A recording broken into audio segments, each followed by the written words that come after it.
முன்னாடி உட்கார வச்சிருக்கேன். என்கிட்ட வேலை செய்யன்னு கேட்கிறேன்றதுனால நான் உனக்கு கெஞ்சிறேன்னு அர்த்தம் கிடையாது. நீ என்ன செய்யணும்னு உனக்கு நான் சொல்றேன். என்னாண்ட வேலை செய்யணும் நான் உனக்கு சொல்றேன். புரியுதா உனக்கு?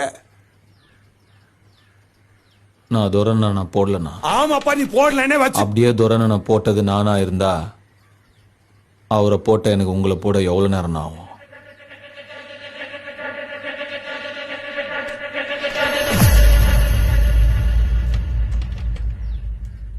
ஆனா நான் போடல. நான் கிளம்புறேன்.